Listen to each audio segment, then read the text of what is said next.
Hello friends, Sunday சமையல் இன்றைக்கி என்னென்னு பார்த்தீங்கன்னாக்கா மார்னிங் என்ன செஞ்சேன், பூரி தக்காளி சட்னி. ஓகே, அது ஓவர்.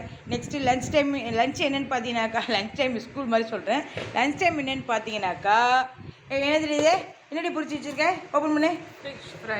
ஃபிஷ் ஃப்ரை இல்லடி, இது என்னென்ன அப்பளம் அரிசி வத்தல். இதுவா வத்தலா? அரிசி வத்தல் அப்பளம். சரி, க்ளோஸ் பண்ணு. நம்பி க்ளோஸ் பண்ணு. அப்புறம் ஃபிஷ் ஃப்ரை. என்னடி ஃபிஷ் இது பேர் என்ன? இன்னைக்கு சொல்லிடுவா. அடுத்த சண்டே கடல் பாறையோ கன்னி பாறையோ போங்க. அப்புறம் இது மார்னிங் செஞ்ச டொமேட்டோ சட்னி எவ்வளோ இருக்குது பாருங்கள். அவ்வளோ வேஸ்ட்டாக போச்சு. இது ஒயிட் ரைஸு. அடுத்தது ஃபிஷ் குழம்பு. இது பிரிஞ்சால் போட்டு அது வால் தலையெல்லாம் போட்டு ஃபிஷ் குழம்பு. இது பார்த்தீங்கன்னாக்கா எஸ்டர்டே ரசம். யாரும் ஊற்ற மாட்டாங்க, அது செஞ்சு போன கதை. இது என்னன்னாக்கா ஹஸ்பண்ட் வந்து நான்வெஜ் சாப்பிட மாட்டார். ஸோ அதனால கத்திரிக்காய் போட்டு குழம்பான பிறகு எடுத்து வச்சுது. மீன் போகிறதுக்கு முன்னாடி எடுத்து வச்சுது. இந்த பாக்ஸில் கேர்ட் இருக்குது.